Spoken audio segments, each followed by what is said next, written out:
I woke up in a sort of daze. My mouth itched, and for some reason I couldn't swallow. I tried to sit up, and then I was pierced by a pain behind my eyes, and a flash of light blinded me for a moment. Shit, I moaned, and the sound of my voice echoed like gravel on a tin roof. When I managed to quiet the pounding in my head to a low roar, I tried to sit up again, but my insides were doing somersaults, and the room seemed to be spinning frantically. My balance slipped away from me, and I slipped off the edge of the bed and fell to the floor. The jolt made me grit my teeth. Saliva flowed between my lips and ran down my chest. My stomach rose to my throat like a salmon swimming against the current and stopped somewhere between my neck and my frantically beating heart. Gasping and hoping like hell I wasn't going to throw up, I rolled onto my face and shifted into a crawling position. Myra? I groaned questioningly. The house was so quiet. No one answered. I groaned, forcing one knee and then one hand to shuffle across the floor in tiny steps and frantically make my way down the hallway towards the bathroom. Myra? I called out again. There was no reply. I crossed the threshold and the bathroom tiles were cool on my feverish hands and knees. There she was, gleaming white porcelain, beckoning me to her, promising support. Come on, Jimmy boy, the toilet said. Let me help you. Shit, a toilet talking to me. What the hell? Myra! I tried calling again, a little louder. No one answered, except the toilet. She's gone. With the boys. To mommy's. I stopped crawling, looking at the lid. Are you talking to me? Nothing happened. I waited, playing possum with the toilet. Once again, nothing happened. Cautiously, I continued my search of the bathroom and made my way to the toilet. I lifted the lid, expecting it to say, "Ah." Nothing. I leaned over the rim, peered into the clear water and saw my shadow-smeared face reflected in it. And then I let my insides give in, and I threw up. Let's leave it at that. I never saw my face again. When I felt better and my lungs stopped burning, I got to my feet and washed my face in the sink. I dipped my hands under the water again and wiped my skin with it. I took a sip of water, swished it around, and rinsed my mouth. Face, neck, mouth, face, neck, mouth, face, neck, mouth, face, neck, mouth, scalp, face, neck, mouth. Finished, I stood up and looked at my reflection in the mirror. Damn, Jimmy, you look like a real devil. I ran my fingers through my hair, pushing it away from my face. Even the follicles ached. Aspirin, I said to the hungover bastard staring back at me, opened the toilet and took 2 pills, then 2 more. Looking into the toilet bowl, I flushed, making a grimace of disgust. Feeling ready to go, I staggered out of the bathroom and headed to the kitchen to get something to eat. Shit! I stood in shock, looking at the wreckage that was our kitchen. The cabinets were smashed to pieces. 4 of them had doors broken off, and one was barely hanging on, leaning crazily against the wall. Dishes, glasses, mugs, bottles, jars, everything in each cabinet lay in a heap on the floor. The coffee pot was hurled into the sink, shards of black plastic flying in different directions as if from a blow. One of the 4 kitchen chairs smashed through the wall, 2 legs stuck in the masonry, and the chair itself hovered 3 feet off the ground. Oh shit, Jimmy. I couldn't even figure out how to get to the spot for fear of cutting my legs. What the hell did you do? I got the worst of it when I saw John's plastic yellow and red Elmo cereal bowl smashed to pieces under the trash can that used to serve as our silverware drawer. Asshole, I said to myself. You're a goddamn asshole. I went back to the bedroom where I got dressed, including my work boots. From there, I went to the garage and grabbed a vacuum cleaner, a pair of gloves, and a snow shovel. Back at the scene of the destruction, I shook my head, cursing my own stupidity. I went to the phone and dialed Tim's number. It rang 3 times before he sleepily answered. Hello? Tim? Jim Skelly. Do you have wheels? Jimmy? Yeah, do I have wheels? Why? Are we going somewhere? No, man. I need your help, dude.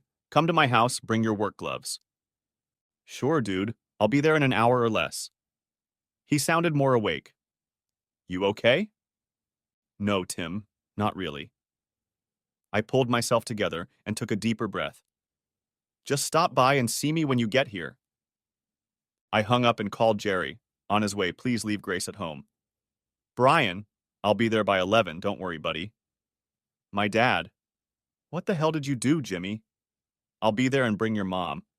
And even reached out to Scott. Dude, patchogue or not, I'll be there now. Finished with the calls, I opened the front door and set about cleaning the kitchen, one shovel at a time. Within the next hour, my friends and family showed up and rushed over to help. They were sympathetic to my appearance and reluctance to talk until we had removed all the shards of glass from the floor and cleaned the countertops. Tim and Brian held the cabinets in place while Jerry and I worked on screwing them in. Scott fixed the drawer fronts, and Mom and Dad were constantly running to the local Home Depot to buy what I needed. Every time someone tried to strike up a conversation with me, I would wave them off and repeat, "It's my fault. Let's fix it, please." Finally, everything that could be done was done. I called Luigi's and asked for 3 pizzas and a dozen paper plates and cups to be delivered. The food was delivered, and my assistant sat at the table and ate with me, with the conversation awkward and clumsy at best. The ice was melted by my father. "Okay, Jimmy, time's up. What the hell happened? The house looks like a bomb hit it, and Myra and my grandchildren aren't here." I sighed. "Myra took the boys to Stephanie's for the weekend, Dad." "Why? Did you do that shit when she was here?" His face turned even redder at the thought of me destroying the house in front of my wife and kids. I held up my hands and looked at him with a chuckle. "No shit like that, Dad. Myra left because she said I was drinking too much." Tim laughed. "Does that even happen?" Jerry gave me an appraising look. "Look, Jimmy, we don't see each other that often, but I have to admit it's not like you." "Sure, you get attached to beer," Brian added, "but you've always been like this."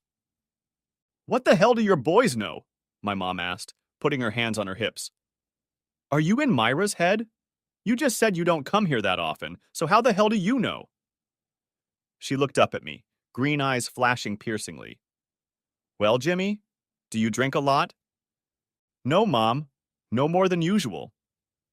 "I can vouch for him, Mrs. S." Tim cut in, covering his heart with his hand.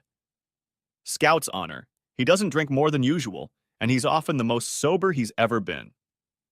"Tim, you sure as hell aren't a scout now or ever," my father said, frowning and folding his hands on his huge belly.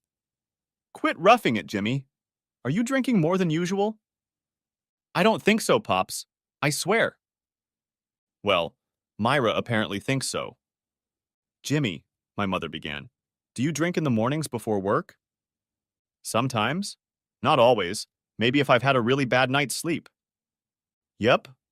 And when you get home, do you drink?" "Well, yeah.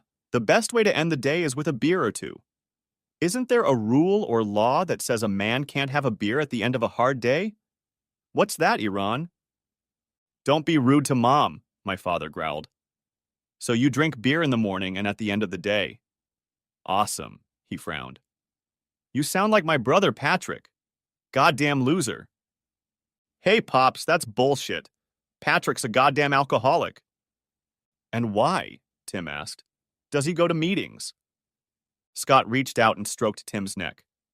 "Dude, trust that you have a brain and shut the hell up, okay?" My mom gave everyone a furious look. "Listen, Jimmy lives here with Myra, and if she thinks there's a problem, then Jimmy should take it up with Myra. She thinks you drink too much, then it's up to you to decide if you want to work with your wife and do the right thing, or not work with your wife, upset her, and seriously piss off your mother." "Jimmy," my father pointed his thumb at the kitchen walls, "how did the devils get in the house?" I frowned, furrowing my brow to think of a suitable answer. When she said she was leaving, I was so pissed. I thought, what the hell are you leaving for? But I couldn't say it because I was stunned that she was leaving over a couple beers. So when she left, I snapped and trashed the kitchen. But it's funny because I don't remember trashing it. "Jesus, son." I nodded. "I know. Tell me about it." So, apparently, I lost my temper and smashed every damn plate and glass and everything else we own. And then I got drunk as hell and slept until almost 10. My breath choked in my throat. And Myra's hopefully coming home Sunday afternoon, and I can't let her find out what a goddamn asshole I am and how badly I screwed things up. She asked me to quit drinking and cut back, and I screwed it all up in one day and then trashed our kitchen and got so drunk, I don't remember doing it. Jimmy boy, we're your friends. Jerry came over and patted me on the shoulder. We'll clean up the apartment and help you with it, man. You just have to want to do it. All the help means nothing if you don't want it yourself. I can't tell you how much help I need, Jerry. Brian stood up. Look, let me run home. I know we have leftover glasses and stuff that we haven't even had a chance to use. They're yours if you want them. Dude, Tim said, shoving his hands in his pockets. I know we're tight, but I don't have anything to give you. But what I can do is get beer from your garage. After all, it's better than here. My friends and family offered as much help and support as they could. New dishes, glasses, a trip to Pathmark. I didn't want anyone from Myra's Stop and Shop to see my parents go in there, buy a bunch of stuff for the house and somehow bring it back. For supplies, a couple of simple plywood fronts for the cabinets, and a can of stain remover, which soon followed as well. By 4 o'clock in the afternoon, we were pretty much done. The kitchen didn't look quite the same as it had before, no big deal, and there were gaps in the stacks of plates and bowls that hadn't been there before. But it was enough that my family and I could live normally and not have to eat Dixie cups and stacked pizza boxes. After my buddies went their separate ways and my endless gratitude and appreciation poured over their heads as they drove away, Dad and Mom sat me down at the kitchen table and started on me. Jimmy, everyone gets one. This was yours. I looked at my dad in disgust. You think I planned this? You think I liked asking for help? You think I want to do this shit again? He shook his head. I know it's not part of your plans, you stubborn bastard. Nobody plans shit like this. But remember what you've been through here. Remember how you felt this morning. And maybe next time you'll realize what you're missing and not clutter up the damn place and then get drunk out of your mind. Jimmy, we love you. Mom put her hand on my forearm and squeezed it. That's all we want to say. We love you and we want to help. We love Myra and the boys, and we want you all to have a happy life. But we can't be here. You're an independent person and have to make decisions that will affect everyone around you. What happens if I need you? What happens if I need help? My father frowned. If this is the kind of nonsense we've come to settle, rest assured it won't happen. That's the whole point. Son, search your heart. Is there any truth to the fact that Myra is worried about your drinking? I thought about the hidden devastation, the lies, the strange gray secretions, and the things I was having trouble remembering. My boss drinking outside the 7-Eleven, that damn toilet talking to me this morning. I didn't really consider myself a drunk, unless you compare me to actual drunks. But something was going on, and I had to be honest with myself. I don't know, Mom. Maybe. It's not out of control, and I'm sure there's nothing wrong with it, but I have to admit Myra might be right. Jesus, Jimmy, my brother's a goddamn alcoholic. He's a glass of whiskey away from his liver giving him the bird, and he died from it. He was like you when he was younger, full of shit, piss, and vinegar. Ready for a fight and thinks he's everything. Stupid red-headed son of a bitch thought nothing of drinking his damn life away until one day he realized he had no life. You want to be like Patrick? He's my brother, and I love him to death, but I can also tell when it's gone too far. And Patrick went too far years ago. Dad leaned back in his chair, interlacing his fingers over his bulging stomach, and gave me a critical look. So we have my brother. He has no wife, no kids. Thank God he has them. No real job. He's on government assistance. He's sick with jaundice 5 days out of 9. And he's gotten to the point of such goddamn desperation that he sometimes goes to diners and drinks and smokes and sucks on an unfinished beer when no one's looking. Christ, 2 months ago I got a call to pick him up from goddamn Yapbank because he'd been arrested for his problem. It wasn't me, Dad. No, It wasn't me. But if you don't learn anything from all this shit, you will. My brother may be a goddamn drunk, but I'll be damned if my son is going to be one too. Shane, that's enough. Mom threw a deep look at Dad that I remembered from childhood meant the next word out of my mouth would result in a punch in the ear. Apparently, Dad remembered that too, because he shrugged and crossed his ankles as if his thought was finished. Satisfied that he had heard it, Mom turned to me again and continued. Jimmy, if you think you might have a problem, you can go talk to someone. Who, Mom? AA meetings at the library? Would that help? I don't know enough about it to tell you, but I was thinking more like someplace like psychotherapy. Your Aunt Sharon was helped very well by an outpatient program at someplace in Suffolk. She had to meet there for a few hours every day, and they really worked on her, but she got better. My dad chuckled. Yeah, for about 6 months, until she snapped at Penny's wedding. Shane, at least she tried. What did Patrick do, besides steal $50 out of your wallet when he came to your house for dinner on St. Patrick's Day? Do you know I didn't give that back either? Mother, I can't go to Suffolk or anywhere else for 3 or 4 hours every night. I'll never see my wife and boys. And Myra has to work, so it's not fair to her. We need every penny to survive.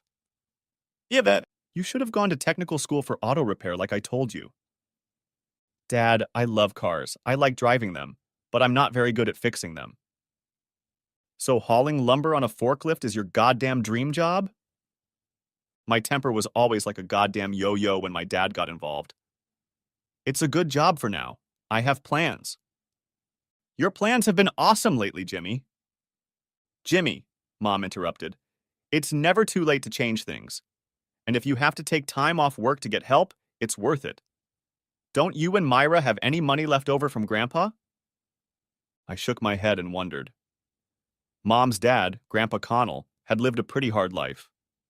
He came when he was 8 years old in the 1950s. Ireland was in deep shit then. Ireland was in economic crisis, and all the families who could afford to leave the country did so. Many of them settled in Hempstead, as did most of the other Meeks who immigrated at the time. By the late 50s, the Irish in town were about 40% Irish. He was doing the right thing, saving every dime he could earn. He was an old miser and always complained about everyone wasting money. His house was cold in the winter and warm in the summer, and he was proud of his damn tomato garden. He was a master of overbidding and could talk down any fishmonger on the docks without even trying. He had an innate knowledge of how people worked and could be a liaison for so many unlike-minded people who would never have met in ordinary life that he was jokingly referred to as the Irish Godfather. He passed away 4 years ago at the age of 68 from cancer. He refused to quit smoking and lived with the pain until he could no longer walk or move. When he was gone, he weighed no more than 130 pounds. But Grandpa Connell surprised almost everyone by dying with a small fortune accumulated in his name in the form of real estate and odd investments. When it was all over and the lawyers got their share, Grandma Rose divided a big chunk of his money among the children and grandchildren. There were 8 of us in all, and each got a little over $50,000. John had just been born, and Myra was due to give birth to Joel the following week, and we knew we needed a place different from the apartment we barely existed in. So we started looking for a place not too far from my or her parents, and settled here, in not the best neighborhood in Wanta. We ended up getting a house from a bank that wasn't foreclosed on, and it was just a dump. We had to give them about $20,000 up front, but the housing crisis was in full swing, and the bank was desperate to make a deal. Our mortgage and taxes were about $1,300 a month, but we had a house. As for the rest, I was looking out the window at my Charger in the driveway. Sparkling and polished to a fluorescent red, every metal and rubber surface lovingly washed and waxed. I'd always dreamed of owning one when I saw them rushing down Meadowbrook Parkway, and the cars seemed to chew into the road like they were eating asphalt. So I blew all the money I had left, spent most of it on a brand new, at the time, 2010 Dodge Charger, and drove away in it. I know Grandpa Connell wouldn't have approved of my decision, and neither did Myra when I drove it into the driveway. We fought over the damn car for over a month, but I was able to convince her that it was a good choice since my Honda Civic that I had at the time was beyond repair, and I didn't have to make a car payment since we owned it on title. The last 3,000 or so that was left in the savings account had slowly disappeared over the years. It was spent on diapers, formula, new tires for her Sedona, boots, shoes, and just about every other emergency that a young couple faces every month. No, Mom, we're practically living from paycheck to paycheck right now. My father shifted to a sitting position and then stood up with awkward slowness. Well, now that you're not going to buy any more damn beer, you'll have a little extra money in the house. Shane, I said enough. Mom put her arm around me and patted me on the back. You need to take care of yourself, Jimmy. Myra and the boys need you. We love you, son. Thanks, Mom. Listen. Dad leaned over to me, putting his hand on my shoulder. You're doing the right thing. Think about it, damn it, okay? Don't be like my pig of a brother. He squeezed my hand tightly to prove his point, then stepped back with a follow-up clap. You're doing the right thing by your wife and kids. They're the best part of you, Jimmy. I watched them walk out the front door until I was alone again with my thoughts and the quiet, empty house. Every time I went into the kitchen, I was overcome with shame and went back out without even eating dinner because I felt dirty in there. By 8 o'clock in the evening, I was completely exhausted. I was tired to the point of exhaustion. The soles of my feet and calves were aching. I turned the TV on twice and turned it off again a few minutes later. What's the matter, Jimmy? I asked myself, leaning back on the back of the couch and putting my feet on the opposite end. What was going through my head? Why was I so afraid? I'm not one to be afraid, but here I was alone in my house and I felt my stomach clench and my throat itch. I think that's what scared me. That itch. That pervasive itch that tickled the tip of my tongue. It was prickly, cotton-like, rough and thick to the touch. And I knew it well because I'd been squeezing that itch every day for a long time. Goddamn shit! I got up off the couch and opened the garage door, glancing at the pantry wall to make sure Tim had put away the crates of Bud Light. He had put away. Good, I said nonchalantly. Good thing he's gone. I turned off the lights in the garage and went back into the TV room. Next to the hall closet was a small cabinet where we usually kept a couple bottles of wine and maybe something stronger. I wonder if Tim took those too. I wasn't going to take anything.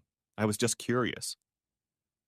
So when I opened the cabinet door and saw nothing but a half-pack of blue Solo cups, I closed it back with a shiver in my voice. Good idea, Tim. Get that shit out of here. By 10:30, I was in deep shit. I took a shower, as hot as the water heater could heat, and then I needed to cool off. I felt like I was dying of a fever. So I splashed cold water on my skin. I just couldn't get comfortable. My body was having a very hard time regulating itself. More annoyed than angry, I turned off the water, wiped myself dry, and headed into the bedroom, where I collapsed on the bed and stared up at the ceiling. Reaching out, I picked up Myra's pillow, brought it up to my face, and inhaled the faint scent of her hair.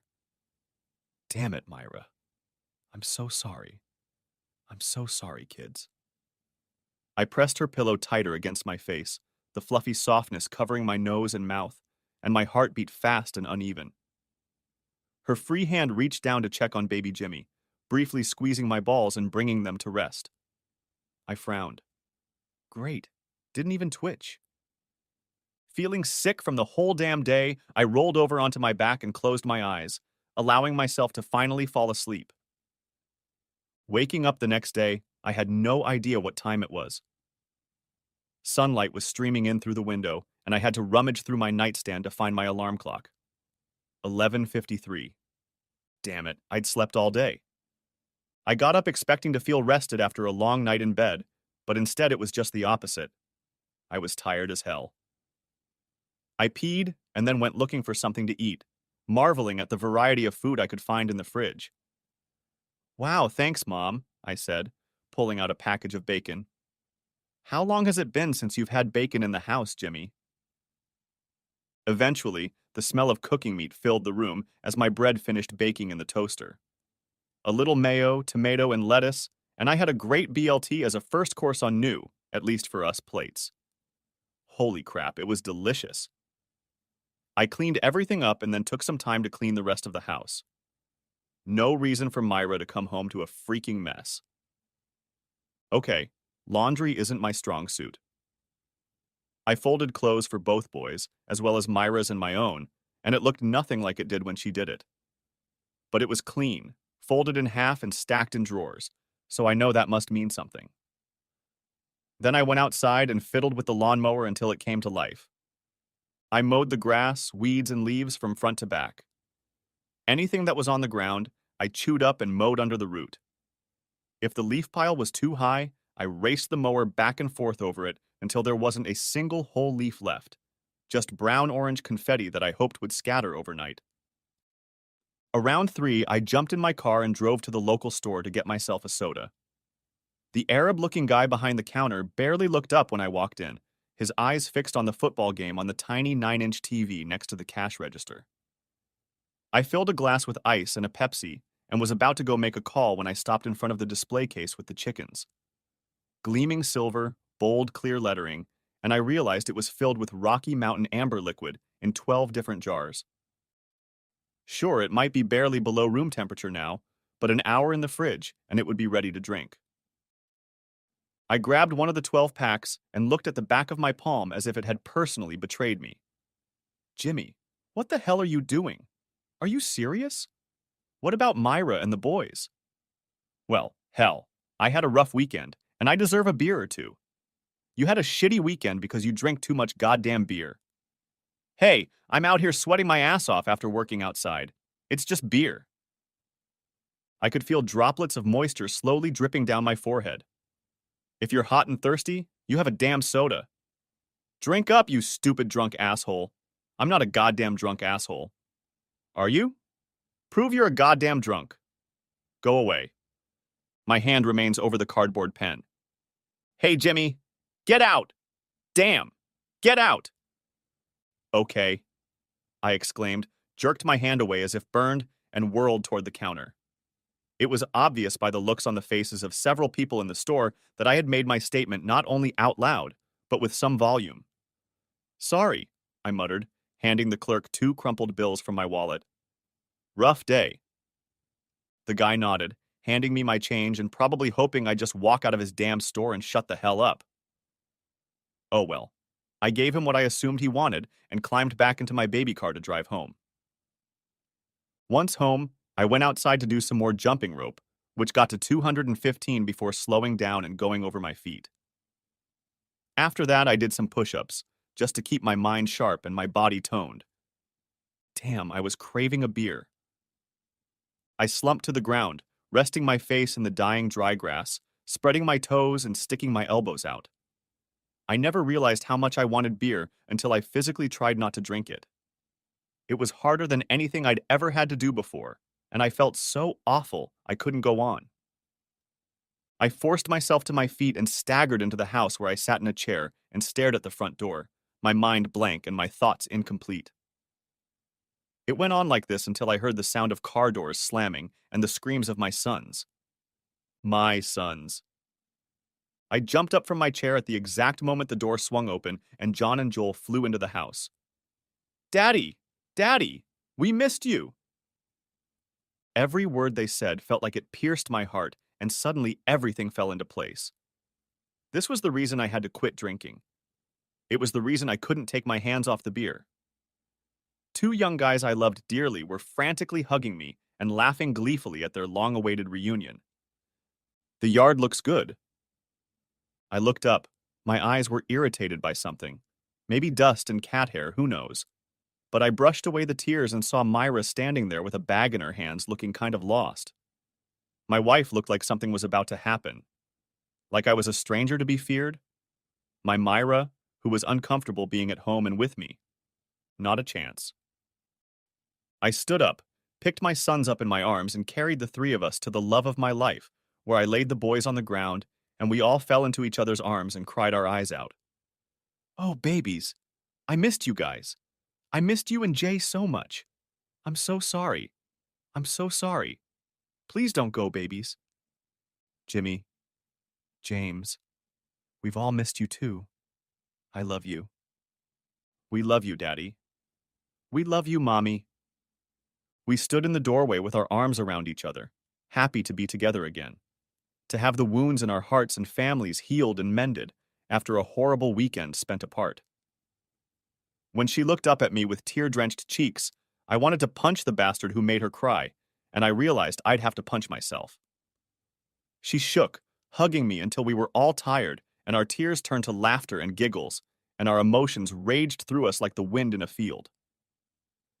Finally, we were exhausted, and I felt a little more awake. Hey kids, Jace, let me drop off your stuff and I want to hear all about your weekend at Stephanie's.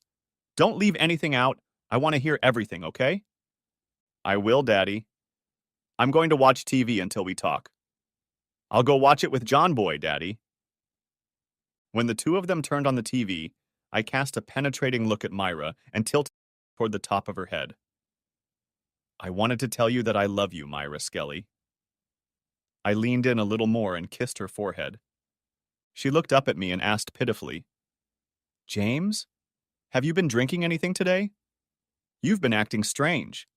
Very affectionate, and I love you for it, but just out of sorts. I looked at the boys. They were engrossed in their show. I took Myra's hand, and we walked to her car where I could talk without disturbing our sons. No, Myra. The last time I drank anything was right after the boys and I left Friday night. Really? She grabbed a bag of dirty clothes, and I grabbed the rest of the bags and turned to go back into the house. Yeah, I wasn't very well behaved when you left, Myra. I don't want to go into details, but it wasn't my proudest moment.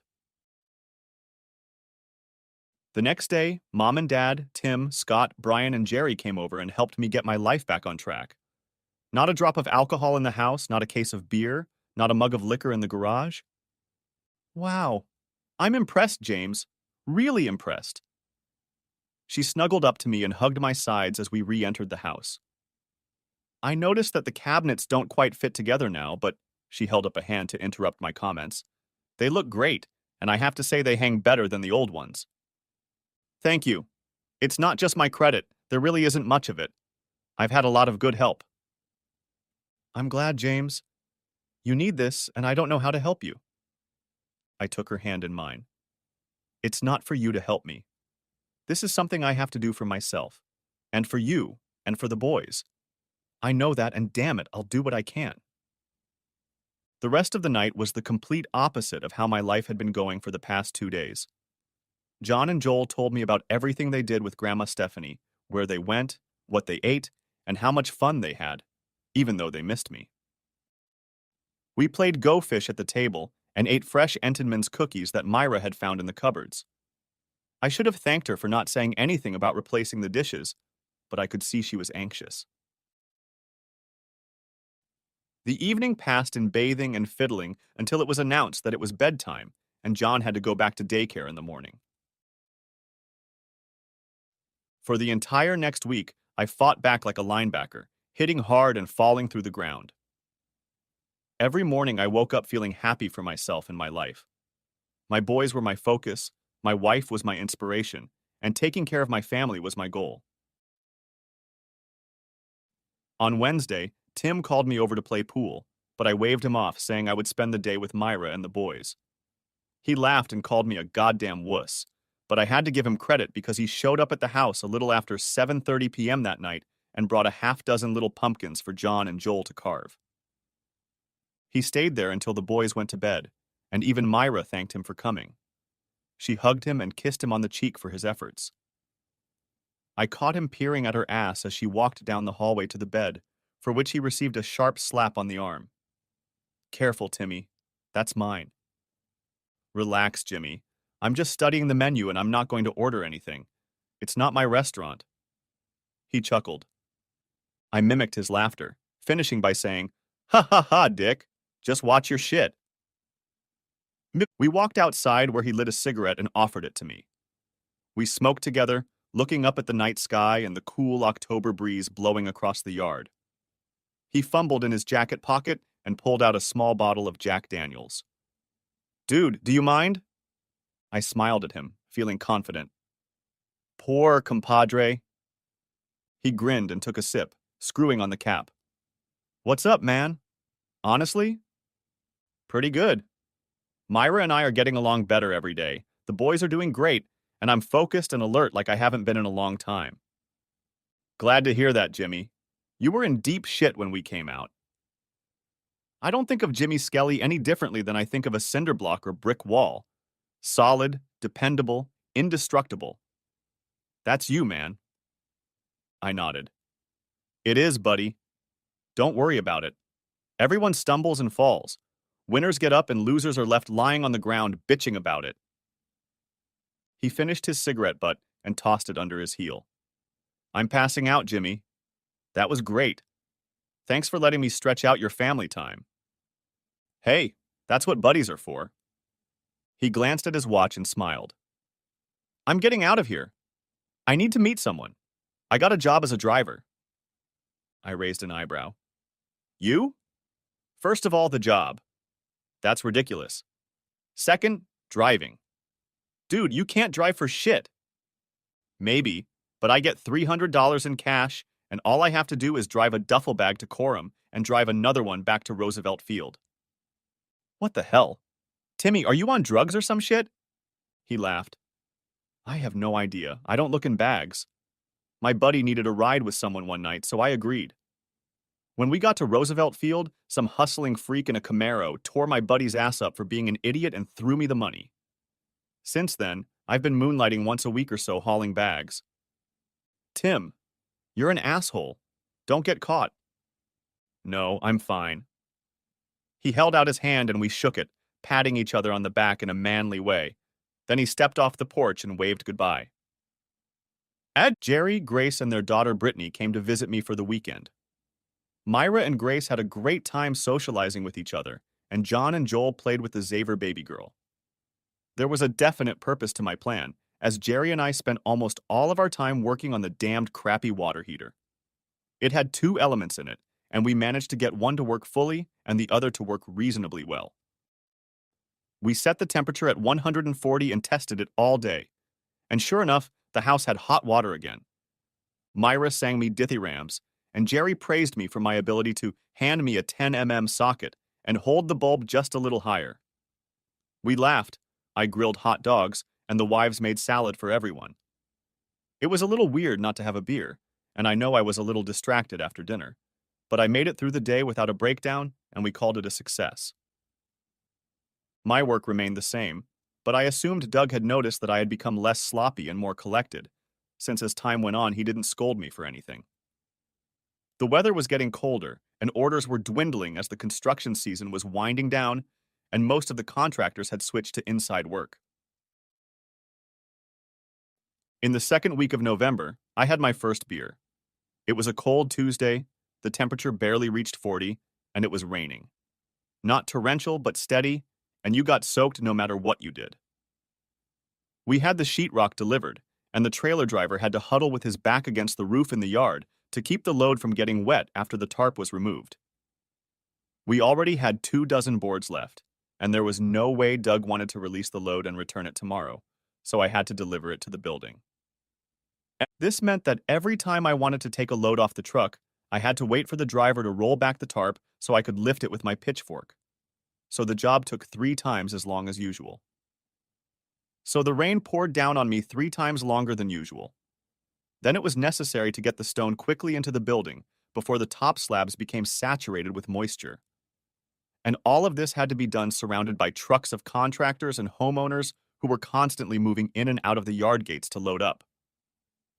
As the unloading continued, I became angrier and less tolerant. My composure wavered, and I began to get chills from sitting in one place for so long waiting for transportation. It took over 2 hours to unload and haul out the stone, and I had no time for the rest of the work. When the last load of lumber was secured the next day and the Yale forklift parked, we had been idling for almost an hour, and it was already 5 o'clock. I was miserable and grabbed a dry shirt from the salesman's office to put on since I felt like a sponge. Freddie Turlips, One of the guys behind the counter was nearby, and he suggested we all go to Hooters and blow off some steam since things were so damn bad today. I was about to wave it off, telling Freddie that business was tight, and I didn't have money for beer, wings, and cleavage when he shrugged and offered to pay the bill. I gotta tell you, Jimmy, he said with a smirk, you're busting your ass out here, and today I think everyone noticed how much effort it took for you not to yell, the hell with it, and go inside to warm up. A few of the other vendors agreed, and anyone still here was asked to leave.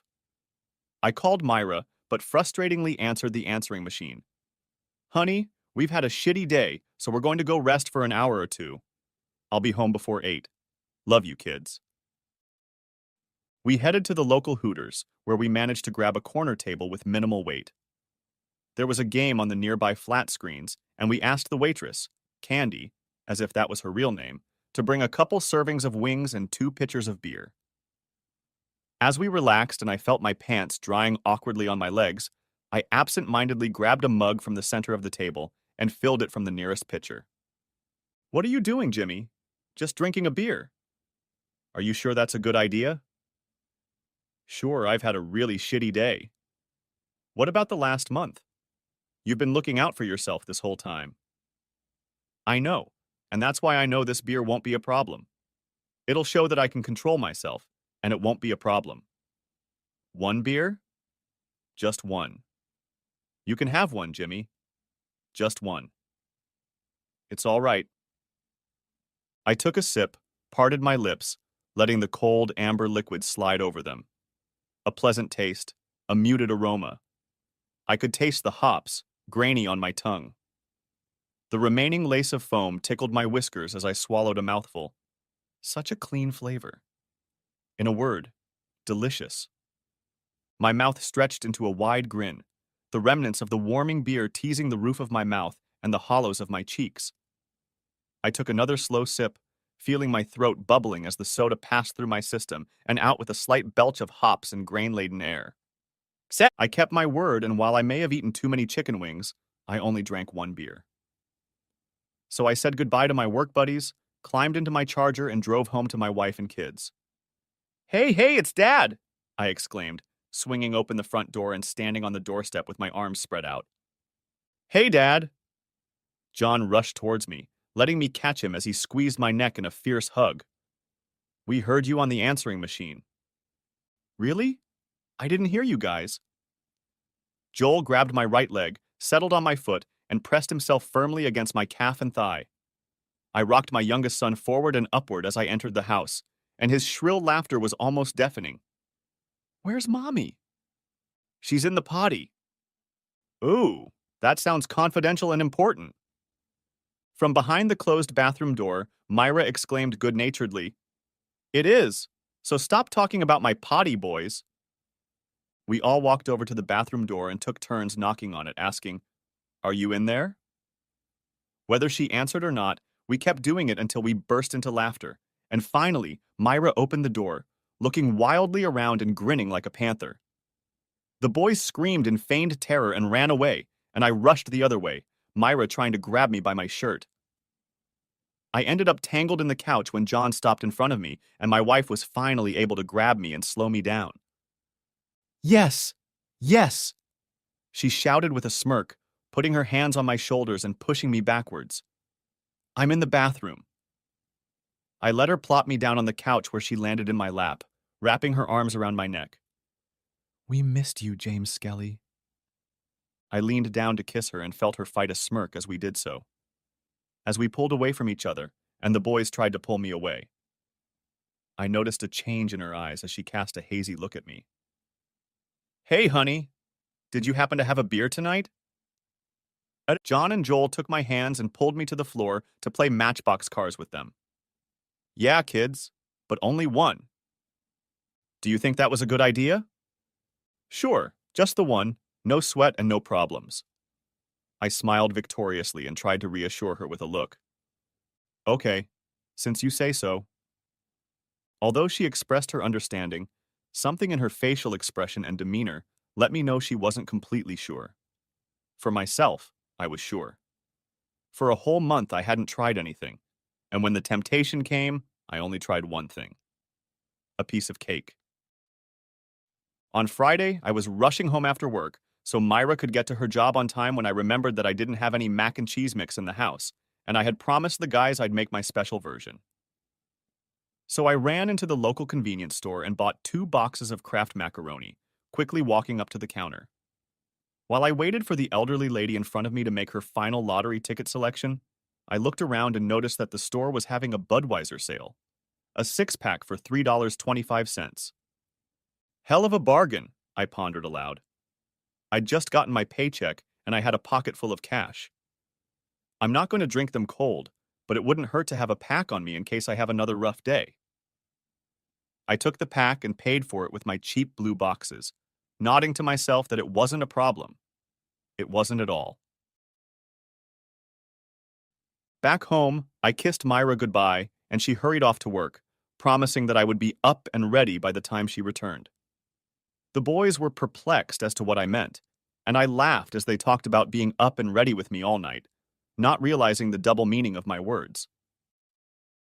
I made dinner, adding a handful of diced tomatoes to the macaroni and cheese, a 1/4 pound of ground beef, and sprinkling some breadcrumbs on top to bind everything together. We happily ate our dinner, and I had to keep them from finishing it, as we wanted to leave some for Myra to eat when she got home. After dinner, the boys wanted to watch a movie, so I went to the closet and pulled out Monsters, Inc., and let them relax on the couch while Mike and Sally relived their misadventures at the factory.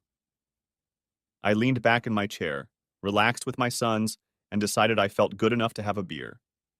I opened the can, and it made that welcoming hissing sound that lets you know, "Hey, I'm here." I drank it slowly, sipping and taking big pauses between sips. When the movie was over, I made the boys change into their pajamas and let them rest in their room for half an hour, which gave me a chance to sit down at the table with this week's bills and drink a second mug of beer. Just 2 Jimmies. Don't need any more? Is that a problem? No, I don't think so. No problem at all. It's just a second beer. Don't worry about it. Yeah, it's fine. By 9:30, I tucked my sons under the covers, turned off the lights, and put the remaining 4 beers in the back of the fridge behind the bread and salad on the bottom shelf. Just got it out of the way. No need to take up the top shelf. Once again, everything was in order. I washed my face, brushed my teeth, rinsed my mouth, threw back the blankets in the bedroom, and waited for Myra to come home. I didn't have to wait long before I heard her pull up to the house and enter. "Hi, honey," she exclaimed in an exhausted voice. "Hi, little ones. How was your night?" "Long, very long." She kicked off her shoes and sat down at the kitchen table. "Ooh, macaroni and cheese from Jimmy's. Someone loves me." I moved the container closer to her and put down my fork. "Eat up, kids. Just relax." The next day, I woke up in a great mood and got up before everyone else. I peed and then headed to the kitchen to see what I would like for breakfast. Digging around in there, I remembered the Budweiser, pulled out a can, opened it, and drank it. It tasted pretty damn good. I took another sip and drank even deeper until the last drop flowed down my throat with a golden warming glow.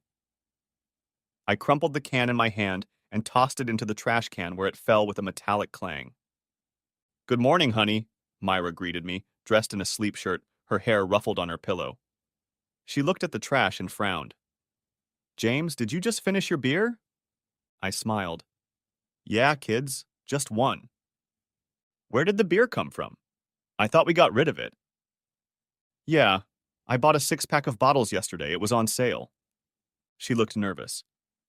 "James, do you think it's a good idea to have beer in the house?" "Sure.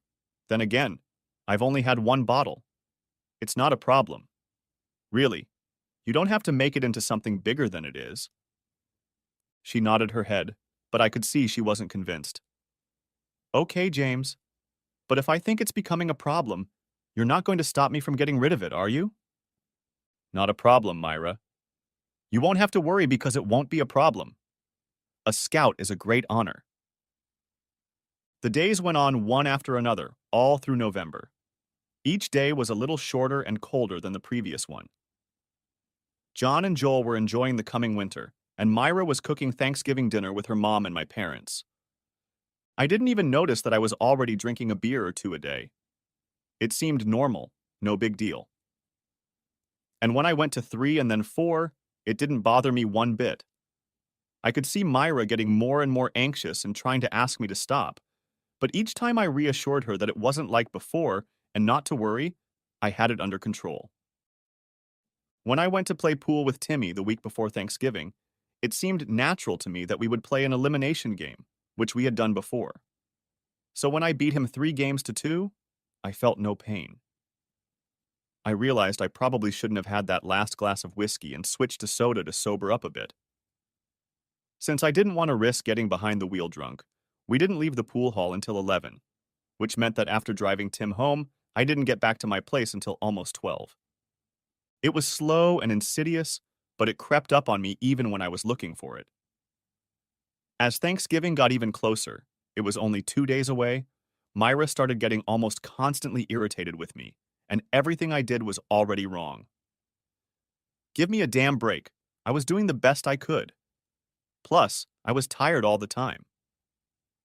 I quit jumping rope since I couldn't do 30 jumps without getting out of breath and tripping over the damn cord. And Doug was being a hard ass for no reason at all. Honestly, everything was going to hell, and I had no idea why everyone was taking their shit out on me.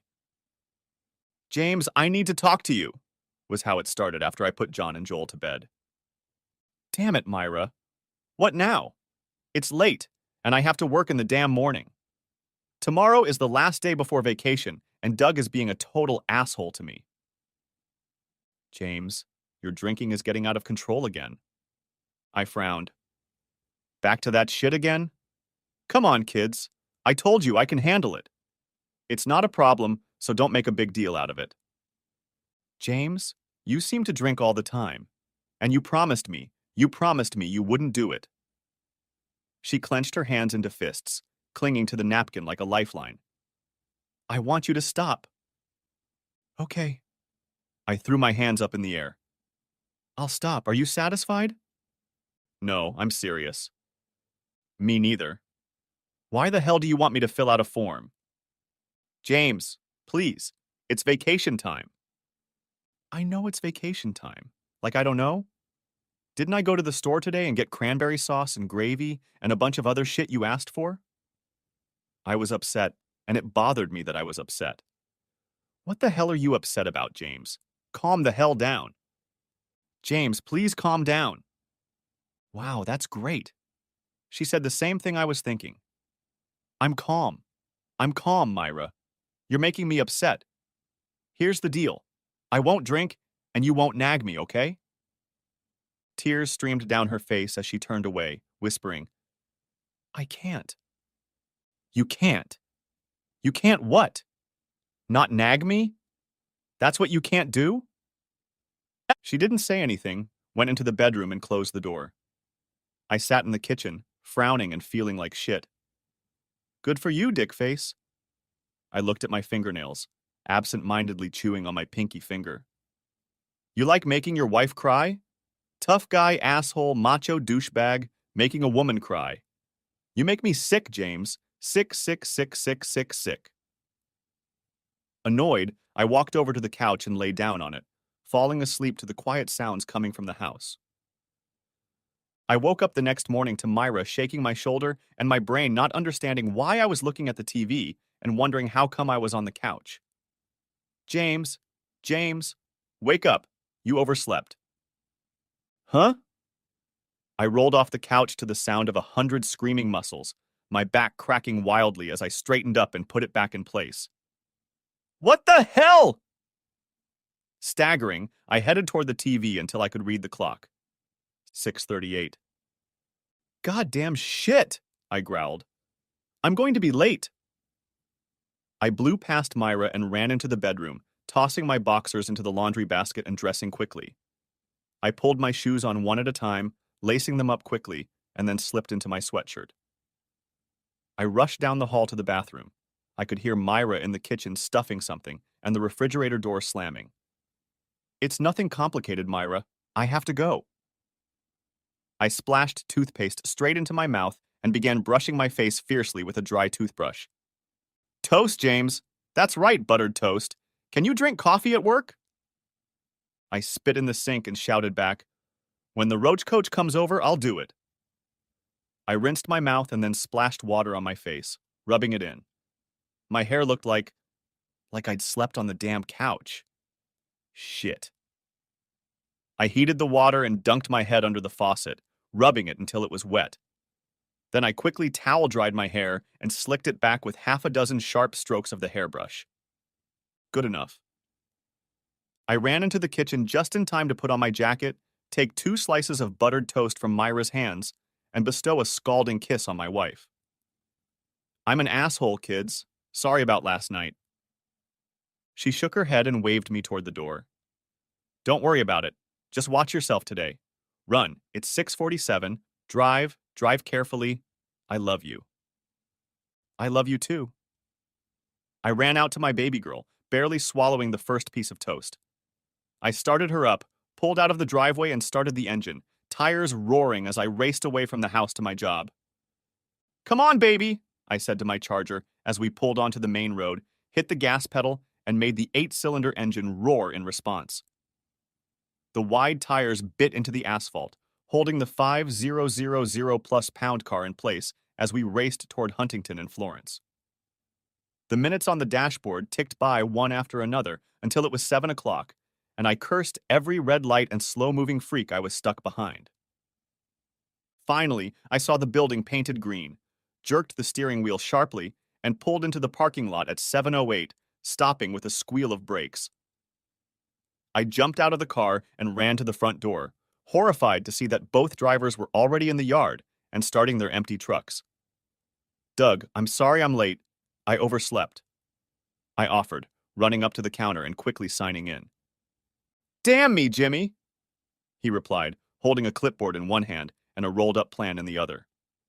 You're goddamn late. You look like shit, and you tell me you overslept. Load the damn trucks and get them out the door, then get your ass to my office. Got it? Yeah, Doug. Got it. Shit. I screwed up. Come on, Doug. Take me for another ride for no damn reason. I'm out here every day, in the cold, rain, heat, whatever, doing my job. No goddamn respect for what I do or how hard I work. I loaded both trucks in 10 minutes, and they were out the gate at 7:25. Not a great result. I turned off the Yale and went back to the house where Doug made me go into his office and shut the door. He spent the next 15 minutes tearing my ass up one side and down the other. He picked on my work ability, sloppy appearance, attendance, attitude, even guessed that I occasionally had a beer or two. Listen to me, Jimmy, and listen good. By this point, he'd slowed down, stopped ranting and raving. I'm giving you until the end of the year to get your ass in order, or you're out of here. Do you understand me? If you're still in the hell on December 31st, you're out. Understand? I nodded, miserable. Yeah, Doug, I got it. He shook his head. At halftime, I want you to go to 7, 11, buy a discarded razor, come back here and shave. And I want you to wear a cap today. You look like some serious shit. Jesus, Jimmy, I'm not your mom. I shouldn't be telling you how to groom yourself. You're supposed to represent Florence Building Supply, not I don't give a shit art use. I'm sorry, Doug. I'll take care of it. Take care of it. Now get out of here and do your job. I walked out, noticing most of the employees and customers looking away. Damn, now everyone could hear him bugging me. Thanks, Doug. You're an asshole. Next time, just stick a knife in my damn neck. Starting up the Yale, I drove out into the yard and busied myself with the work that had accumulated, grumbling often and loudly when no one was around.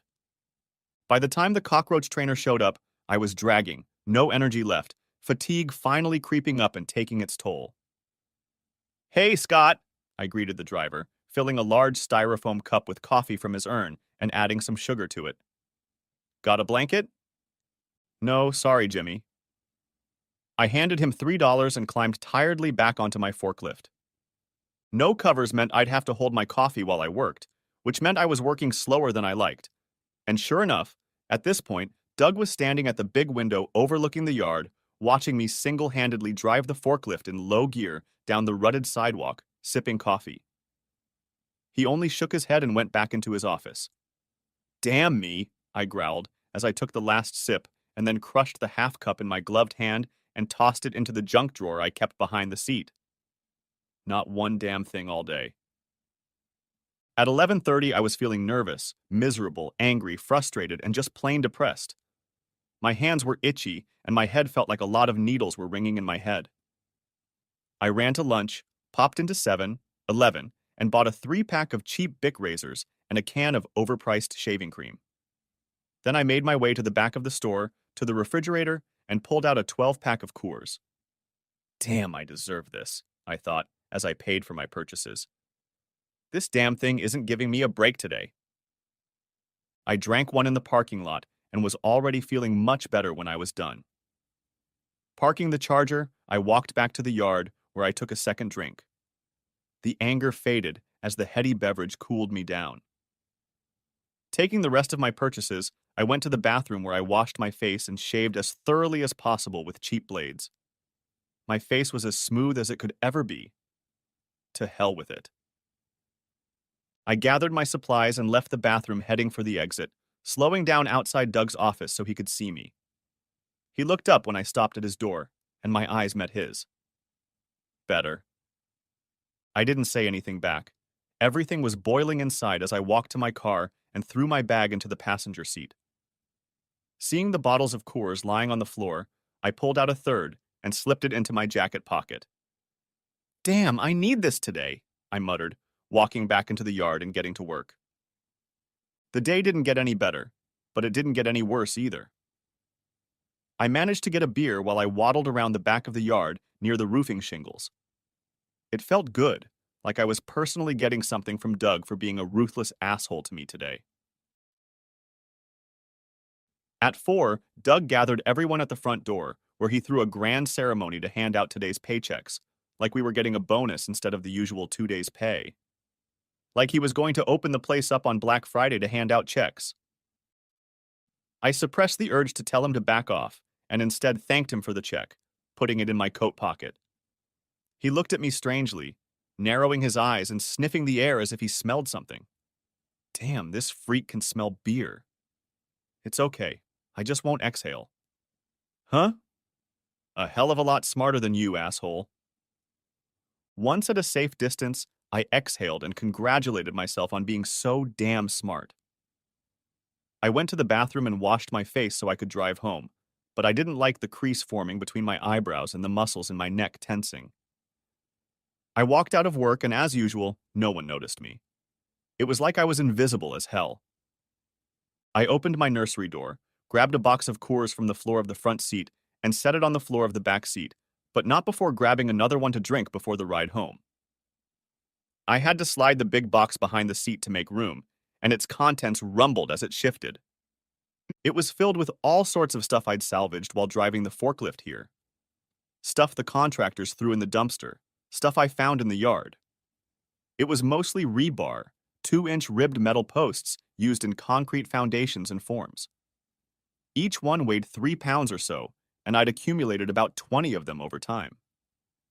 There were also a couple of rusty claw hammers, a plumber's wrench, a couple of measuring tapes that for one reason or another didn't work, a 5-pound canvas bag full of galvanized roofing nails, at least 30 bent carriage bolts, and a set of 7 cheap wrought iron metric wrenches that had the end of the box broken off. All the good stuff I found was in my garage. It was leftover stuff I'd collected, but hadn't yet had time to fix, clean, or throw away. My Charger started, the engine sounding as angry as I was, and I slowly drove home. The ride didn't calm me down one bit. On the contrary, I only picked up the pace, going over in my mind every little thing, every insult I had to endure at work today. I was getting angrier and angrier, my insides churning as I drove south. When I finally pulled into the driveway, I was ready to bite my nails. Thank God I had 4 days off, or I would have really lost my temper at work. Right now, all I wanted to do was walk into the house, kick off my shoes, and relax.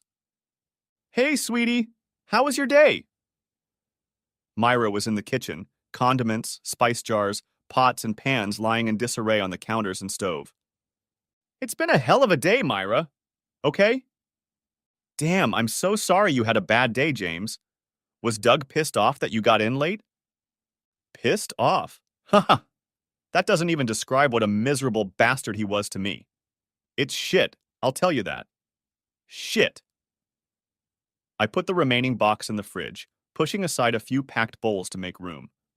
I pulled out one beer, popped the cork, tipped it back, and took a sip. Something has to change, kids. I can't put up with his shitty attitude anymore. Myra stared at me with her mouth open, half raising her hand to look at me. What? I asked, immediately getting angry with her. What the hell? What happened? I looked around. Where are John and Joel? They're in the backyard playing with the Miller kids.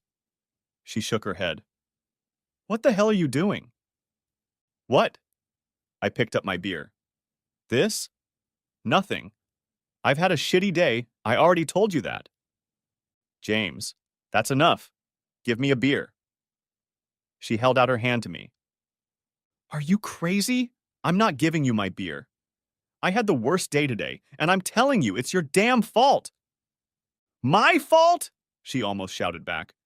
How is it my fault? You had a fight with me last night, and I slept on the couch, which means I didn't set my alarm clock. And that means I was late for work today. And it means Doug rode my goddamn ass all day because of it. At that moment, my voice rose, the snaky tendrils of anger stirring in my chest. So if you don't like me trying to relax in my damn house with a damn beer, you should think about what you did to me yesterday, and try not to do it today. Don't take it out on me, James Skelly.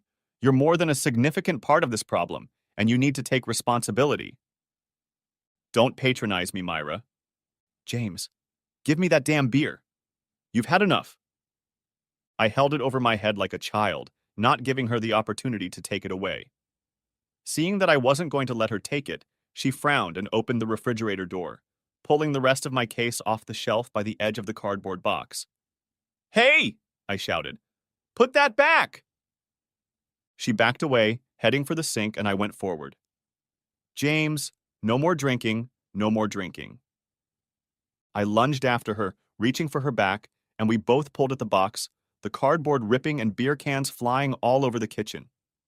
A scream was heard from the doorway, and when I turned around, I saw my two sons standing there in distress, followed by the two boys from the Miller house next door, who were in shock.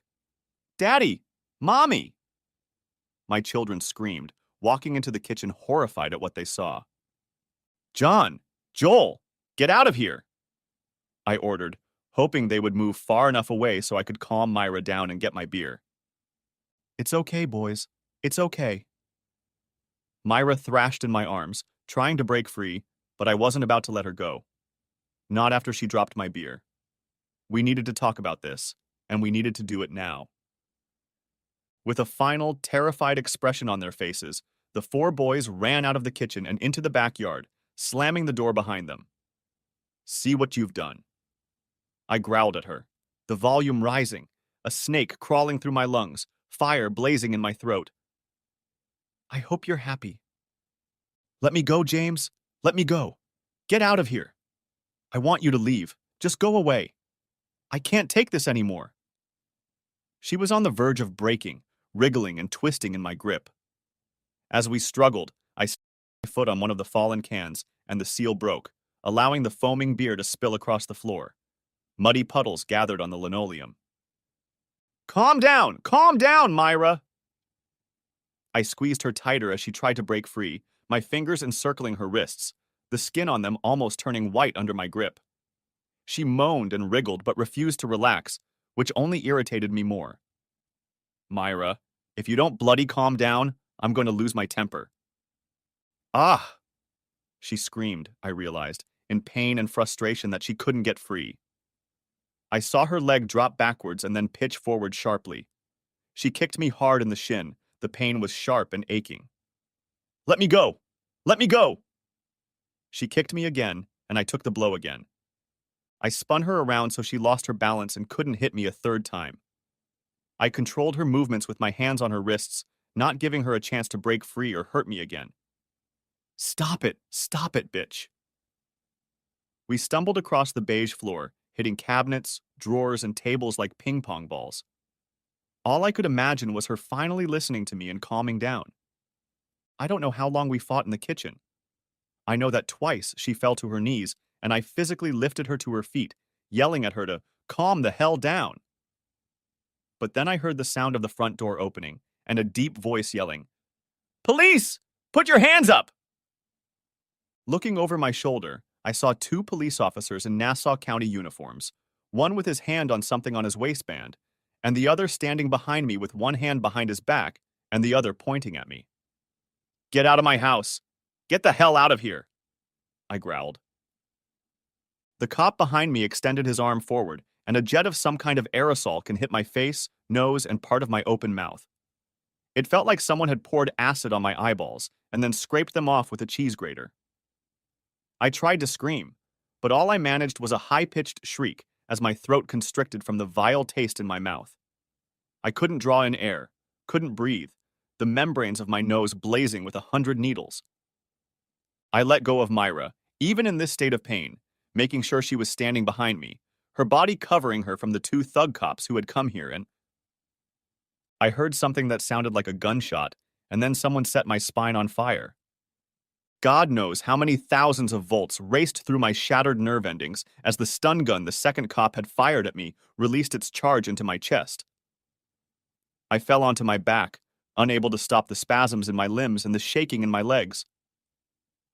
I guessed I'd fallen into the spilled beer, but it was too warm, and it spread over my jeans, letting me know I'd wet myself on top of everything else. In the distance, I could hear my children crying. I heard Myra sobbing. I heard Rachel Miller trying to comfort my wife and telling her she was scared and called the police. I also heard myself being lifted to my feet and handcuffed behind my back as the nearest police officer said, "You have the right to remain silent. Anything you say can and will be used against you in a court of law. You have the right to an attorney. If you cannot afford an attorney, one will be provided for you. Do you understand the rights I just read to you?" If only I could unclench the muscles clenching my jaw, I'd answer his damn question. Next chapter. I sat on that unyielding wooden bench with my hands cuffed behind my back and chained to a hook behind me long enough for my legs to get stiff. Every time a policeman passed in front of me, I tried to look him in the eye, but they ignored me like I was a piece of shit. When I tried to address one of them, some big uniformed bastard came out from behind the counter and told me in a threatening tone, "Shut up until we're ready to talk to you." The fact that his hand was on the pepper spray on my belt, next to the taser, next to the gun, made the mess that was my brain shut the hell up. I ended up being interrogated by a sullen female officer who was clacking away at her keyboard like she wanted her fingers to probe my internal organs. She listened to my answers and typed them, ending her activity with a flurry of input before folding her hands in her lap and leaning back in her chair. A big meatball-sized cop stood nearby and watched me like a pit bull watching a wounded bird. "Mr. Skelly," she began, "you waived your right to see a lawyer, correct?" "Yes. I don't need one, and I don't have one." "You know you've been arrested for drunk and disorderly, assault, domestic disturbance, and resisting arrest." Her eyes drilled me. "Those are serious charges, and you'll have to go to Westbury to see the judge in the case. Then someone will have to drive me home because I don't have my car with me." "Mr. Skelly, you won't be able to see the judge until Monday at 9 a.m. I tried to stand up but couldn't because of the chains and restraints. This made both officers tense up and made me realize that I was totally screwed and needed to calm down. Right now.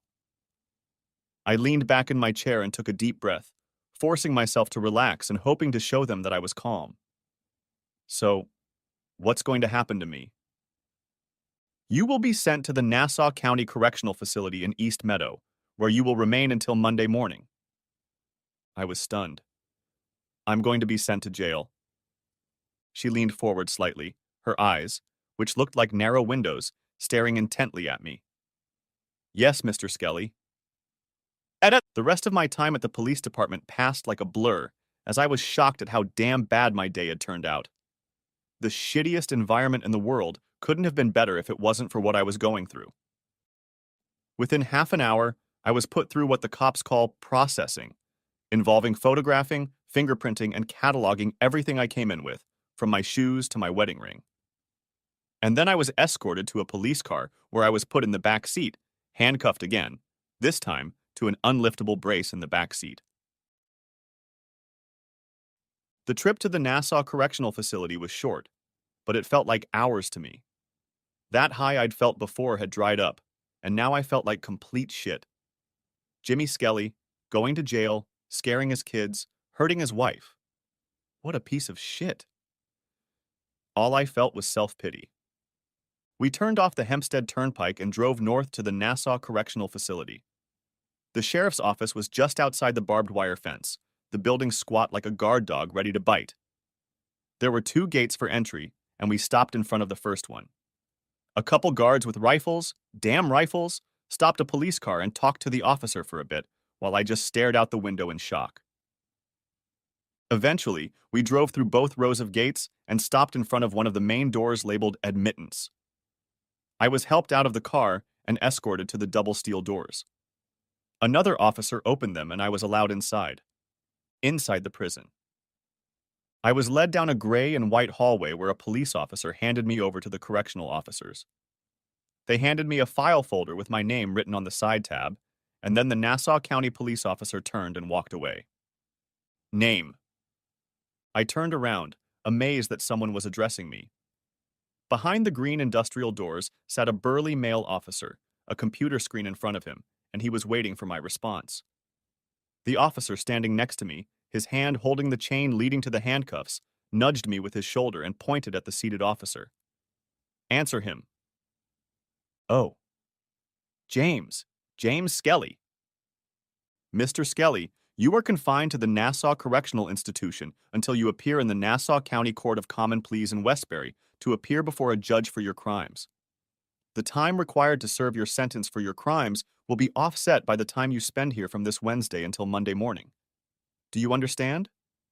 I nodded. Yes. You will be placed with the regular prisoners in Section 4, where you will be on proper behavior.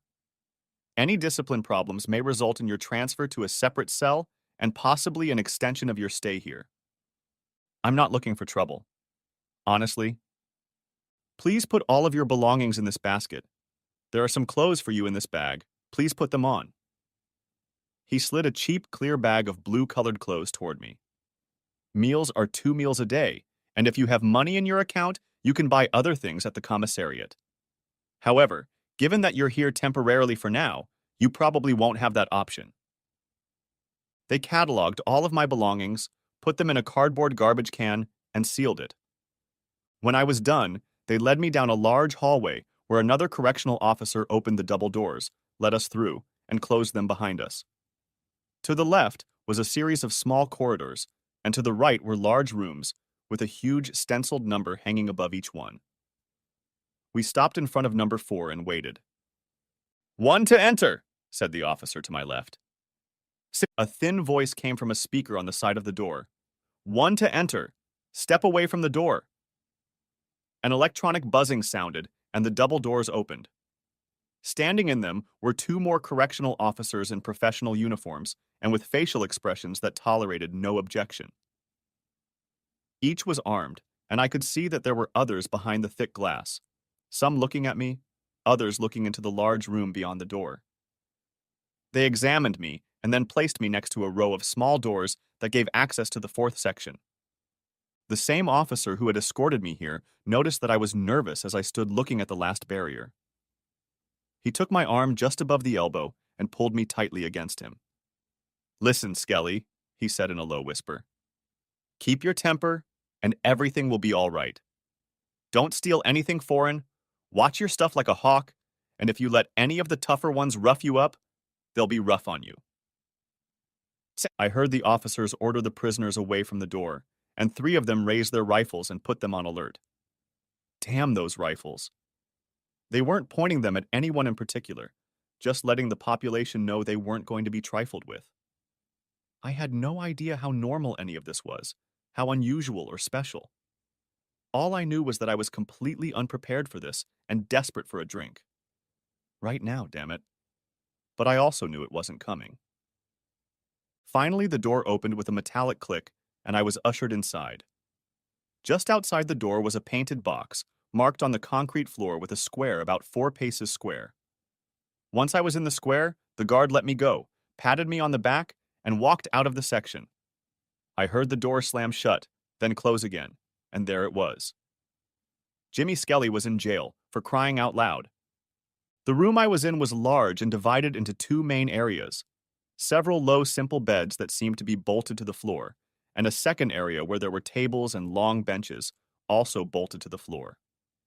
The room looked like it could fit 60 people, and with a cursory count, I concluded that it was almost completely full. "New meat!" someone shouted, and I realized I was still standing in the damn painted box. I stepped out of it and headed across the floor. Behind me was a 30-foot wide window made of thick plastic or glass through which I could see 10 correctional officers watching the people in the section. One of them brought a microphone mounted on a bendable metal stand closer to my face and squeezed it. "Skelly, bed 32. I headed into the sleeping area and saw that a simple painted sign hung by each bed, so I walked around until I came to number 32. With a trembling hand, I pressed it against it, making sure it was very firm. The blanket was wool but plain, and the pillow smelled faintly of bleach. I sighed and sat up, looking around at the men surrounding me. It was a motley bunch. Some of them looked like teachers or accountants. A few were of large build, but they didn't look like criminals. However, there was also a minority that was characterized by their toughness. Excessive tattoos, swagger in their gait, arrogance in their demeanor. There weren't that many of them, maybe only 12, but they were the alphas and the real criminals in this room. One of them appeared to be waiting for me to pay attention to him. A swarthy Hispanic man with scars on the sides of his face and a dull complexion that made me think he'd been in a fight recently. "Hi," he exclaimed, slamming his hand on his knees and jumping up from the bed. "What are you looking at?" "Okay, I don't know shit about prison etiquette. Other than a few TV shows and maybe an Alcatraz movie with Nick Cage and James Bond, I don't know anything. I know I didn't know what to do, so I decided I would do to this fussy jerk what I would do to any other bully on the playground." I jumped out of bed and dashed across the space toward my approaching nemesis, watching with satisfaction as his gaze clouded over and his arrogant gait slowed. "I wasn't looking at anything. And now? It's different now." I saw him look back at the men standing at his bedside. 2 of them rose to their feet and slowly approached him. "Damn it, Jimmy. 11 minutes in jail, and you're already getting into a fight. 3-on-1, and where the hell are the guards? Won't they come and stop this shit?" "The hell with you, brat." He smirked, stuck out his chest, and came within 2 feet of me. It made me laugh and nervous at the same time. The first rule of fighting is to be in your zone of strength and keep the other bastard out of yours. I was a full 8 inches taller than this guy, and he was getting close enough to me that I could rip off his goddamn watch. But all he had to do was either lunge forward and hit me, or wait for me to swing and then get me on the approach. I figured I'd get him to hit me first, and the guards would see me defending myself. I was hoping for that. From the way his eyes flashed and the way his jaw tensed, I was sure I'd guessed right. His body was already closing in on my zone, and I could read him like a book.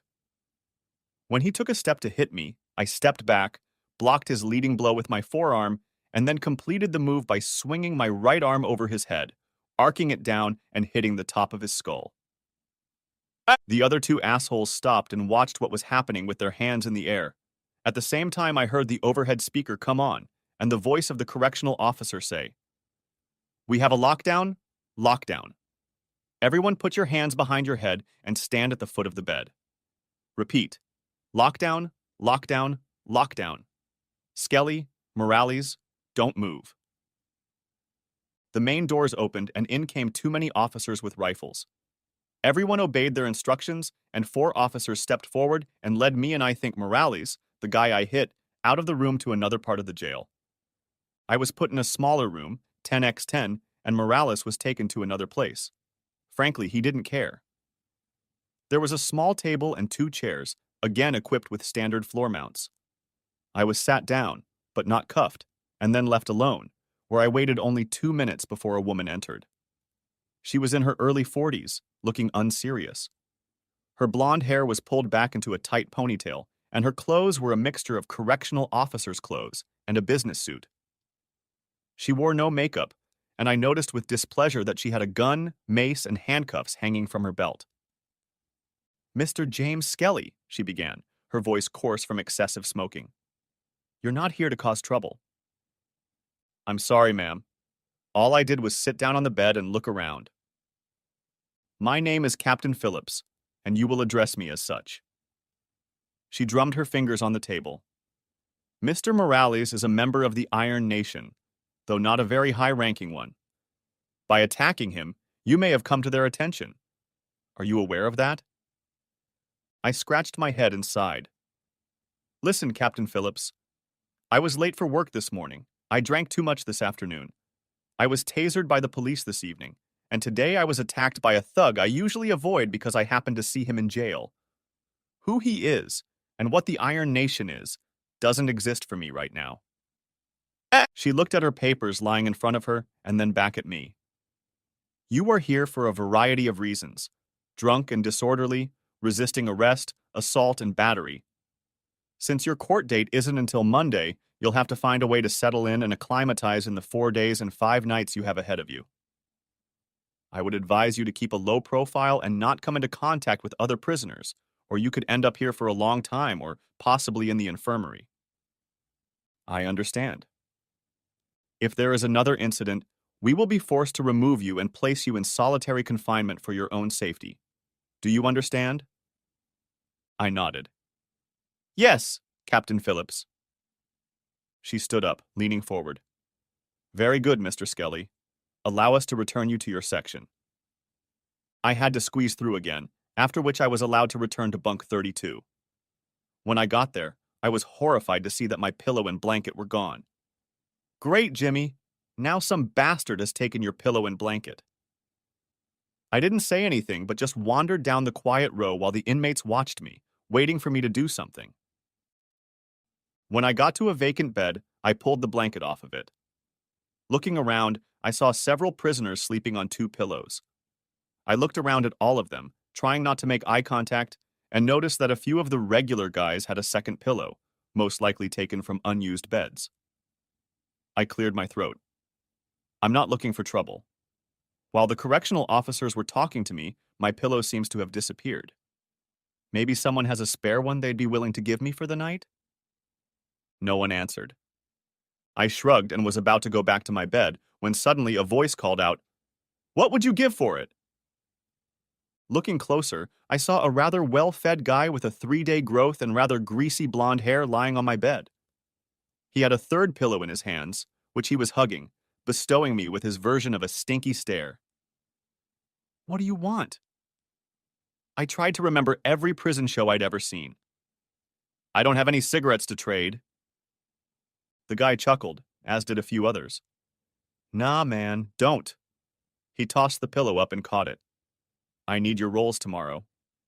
"My rolls?" "Yes, breakfast rolls. I want them."